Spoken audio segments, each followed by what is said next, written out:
This week on Business Brief, how the Winter Olympics are driving curling in Missouri, plus a conversation about how rural movie theaters are staying afloat.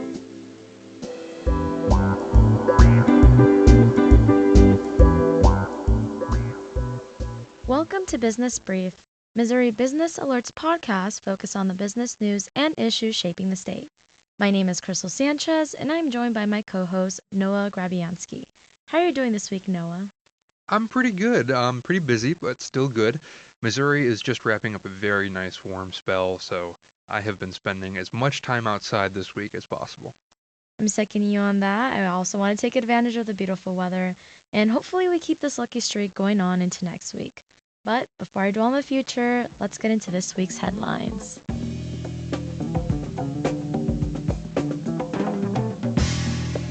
Chemical giant Bayer agreed Wednesday to pay over $7 billion to settle lawsuits alleging its Roundup weed killer causes cancer.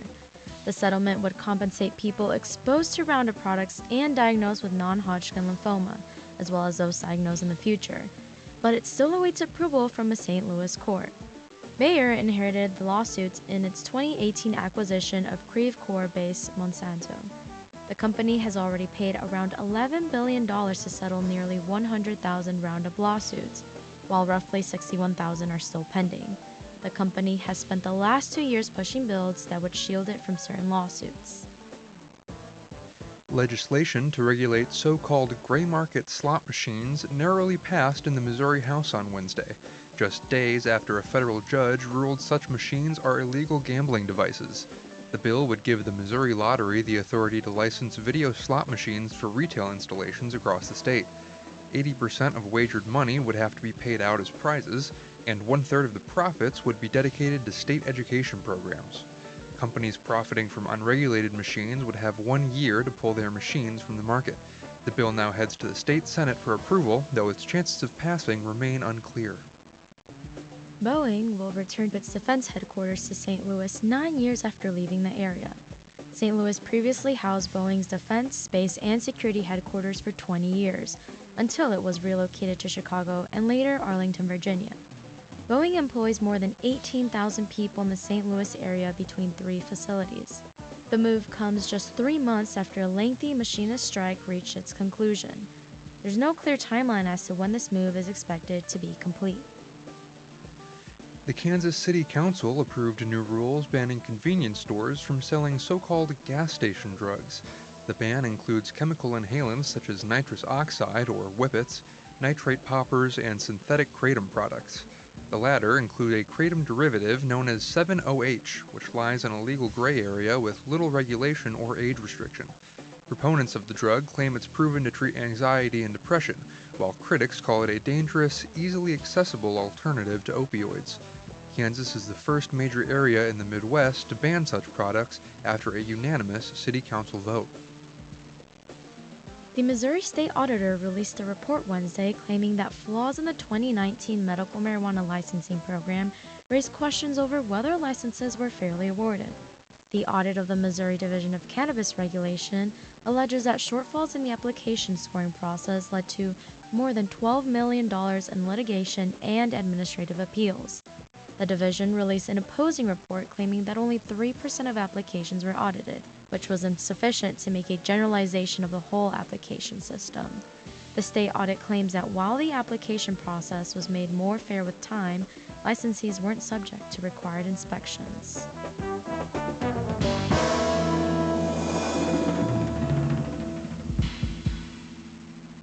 Today, we are joined by Missouri Business Alert reporter Drew Lanio to talk about the reporting he did on growing interest and investment in curling. Drew, thanks for being here today. Thanks for having me. With the Winter Olympics taking place in Italy, the sport of curling is having a bit of a moment, and you set out to get a sense of the business impact of all of that. So what'd you find? There's sort of an Olympic boom around curling. Clubs in Missouri have seen a huge spike in participation in their beginner classes. All right, tell me more about that boom. What are we seeing locally? The Kansas City Curling Club is offering an Olympic experience beginner class for $35 a person, and that has already seen over 500 signups. The St. Louis Curling Club has experienced a similar surge in interest. The club's public relations chair, Zach Folk told me that during the Olympics, more people sign up to curl than any other time. In a normal year, we'll do about maybe one class a month, if that. I think we typically do like 4 or 5 classes for a year, which our season runs from September to May. And then for this month alone, we are doing, just in February, I think we have 6 classes. And then we're actually just posted about it now, added another, I believe, 6 more classes, and then 2 more. So I guess that's a total of, 14 classes, I think, just because of the Olympics. That current popularity notwithstanding, curling is a pretty niche sport. How widespread is it in Missouri? Well, there are 2 curling clubs in Missouri, one in St. Louis and one in Kansas City. The Kansas City one has been around since 1987 and finished construction on its own curling facility in 2021, making it the only curling facility in Missouri. St. Louis Club was founded in 2010 and currently plays out of the Creve Coeur Ice Arena. Are these clubs expecting long-term growth from the spike in interest due to the Olympics, or do you think it'll fade away? They're trying to use the Olympics to boost their membership numbers. The St. Louis Curling Club would like to build a dedicated facility of its own. The club's goal is to get to 100 members, and it currently sits at around 80. So I heard that you also looked into the growth of the sport beyond these local clubs. And tell us, what did you find? The sport has a global following outside the Olympics. A 2023 study conducted by North Carolina State University researchers found that since curling returned to the Olympics in 1998, it has seen steady growth in the United States. Currently, more than 185 curling clubs exist across the country. Alright, and my understanding is that the sport's growth also includes a new professional league. Professional curling, really? Really, a pro league called Rock League is scheduled to have its inaugural season in April. The league currently has 6 teams across North America, Europe, and Asia. The league is run by the Curling Group, a company that raised more than $11 million in a seed funding round. Well, a lot of what I'm hearing about curling reminds me of the recent growth of another sport, pickleball. Well, like pickleball, curling is a pretty low-impact sport that is simple and easy to learn. Zach Folk from the St. Louis Curling Club says the only thing stopping curling from seeing the same growth as pickleball is the cost. I'd say the difference between curling and pickleball is there's a lot more startup expenses since we have to use an entire rink, whereas a pickleball court you can kind of set up nearly anywhere just with a net. Drew, thank you so much for coming on and talking to us today. Of course. For more information on Drew's story about curling in Missouri, visit MissouriBusinessAlert.com.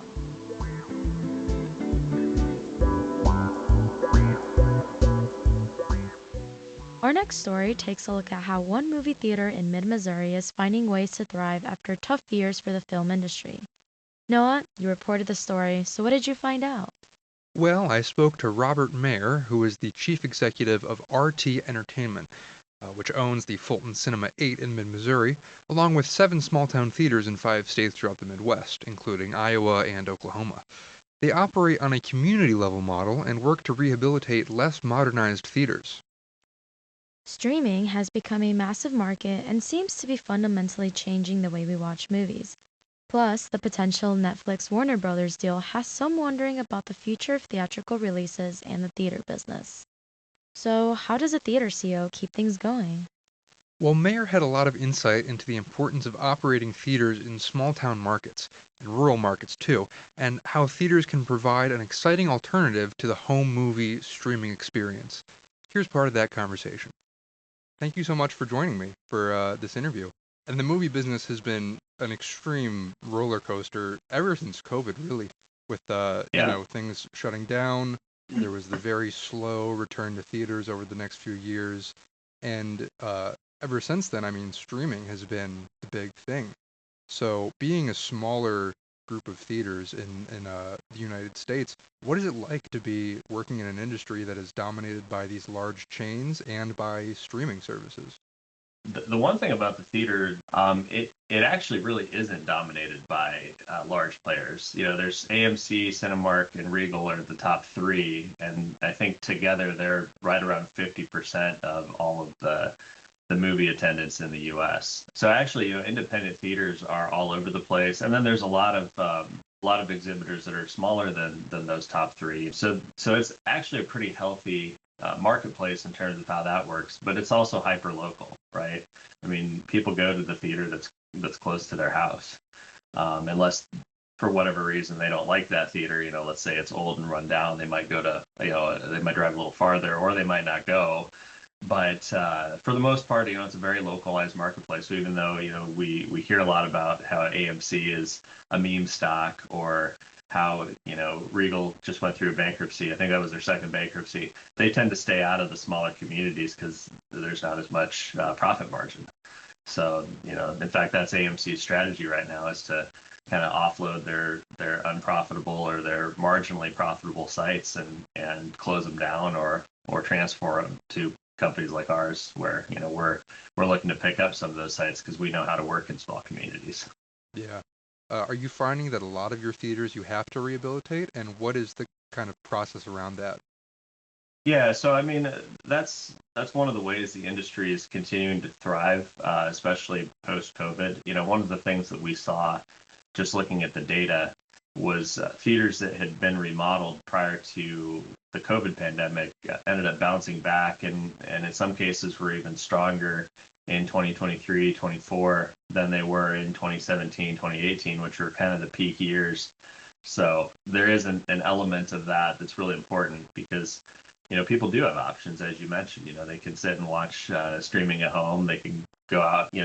Theaters really don't compete with each other because there's not enough of a market in most places to support more than one theater. That's really the struggle that we have, is that we're competing with so many different things now, not just streaming, but just any out-of-home experience.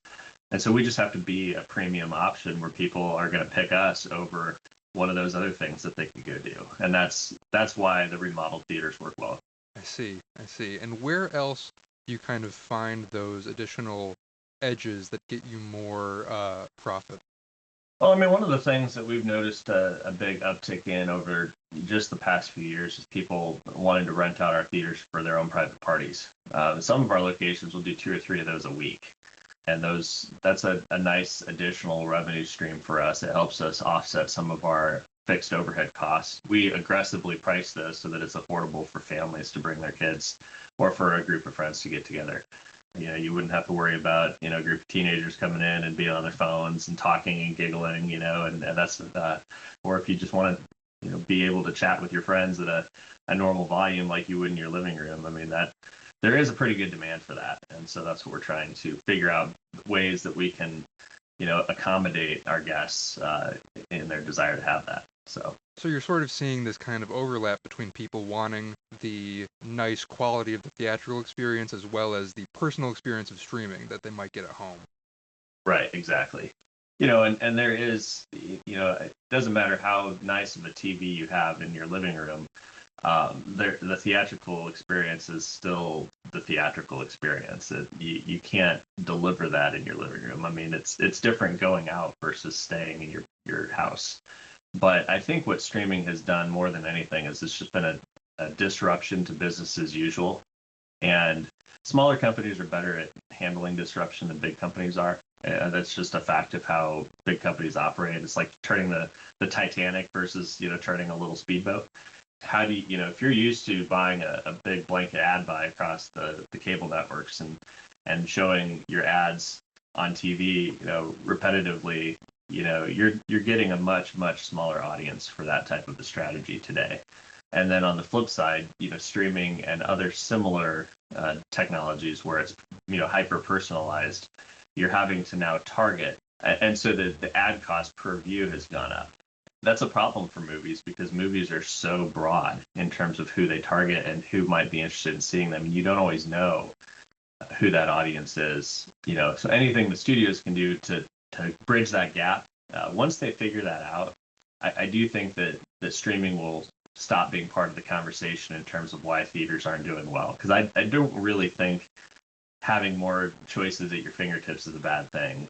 Do you have any additional screening kind of deals outside of new releases that are going to get people in seats, that kind of thing? Yeah, so some theaters, they'll set up a series and do a movie a quarter or a movie a month within that series. We actually believe in that model. We think that that's something that could work well. One of the things we do that we started last year. We ran a summer kids series where we had, I think, 4 or 5 titles spaced throughout the summer, and then we also do a Christmas movie series starting at Thanksgiving. We get all the local businesses together in town, and we'll basically buy tickets for every single person who wants to go see these things. So they'll stop by one of these businesses, they'll pick up their free ticket. And this is totally no cost to the person going to the movie. It's paid for 100% by the businesses, and then they'll go in and enjoy a movie in the morning on Saturday and Sunday mornings, all throughout the holiday period. And those are very well attended. That's our most popular special event that we do, and we do it at all of our theaters, and we've done it every year since. So that's, I think, the advantage that operating a small community gets you is you have people that care. You have people that want to support their local businesses and want to support stuff that means something to them, and they're more connected to the community that way. So that's the treasure of living in a small town. And you get a lot of benefits from living in Fulton, and I think that's one of them. So Yeah, absolutely. Yeah, well, thank you so much for taking the time to talk with me today. yeah, absolutely.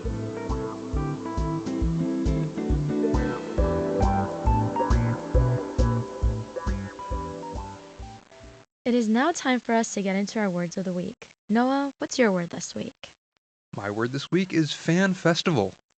You mean like Winter Olympic fans? More curling buzz? Something much warmer, actually. Earlier this week, Kansas City released more information about its free World Cup Fan Festival that will be held on the grounds of the National World War I Museum and Memorial. All right, the World Cup is coming to Missouri this summer. So then when is the festival being held, and what can fans expect? The festival will include a couple different themed events over the course of 18 days in late June and early July, aimed at showcasing the Midwest on the world stage. Those themes include Heartland Hello and Sportstown USA. So are they doing anything for the 4th of July? Oh, you bet they are. The 4th will be marked with a home team celebration of both the men's national soccer team and the country's 250th birthday. Sounds like an interesting opportunity for soccer fans to get together. Indeed. And what's your word this week? Well, my word this week is entrepreneurial ecosystem. That is quite a word, huh? And why is that in the news this week? Well, the Missouri Technology Corporation awarded over $2 million to 7 different organizations in the state through a grant program designed to build up the state's entrepreneurial capacity. Ah, so hence the entrepreneurial ecosystem. And where is some of that money going? Well, some of it is going to project support grants for digital innovation and technology labs in the Kansas City area. Other funds went to operation support grants for small business incubators, bioscience innovation, and agri-food entrepreneurship. Now, I know we've reported in the past about some funding cuts for the Missouri Technology Corporation. So how has this program been affected by those cuts? Well, you're right. The MTC, which is a private-public partnership, funded these grants despite not receiving state funds for the current fiscal year. The organization's interim leader said she's hopeful state funding will be restored for the 2027 budget year. Gotcha.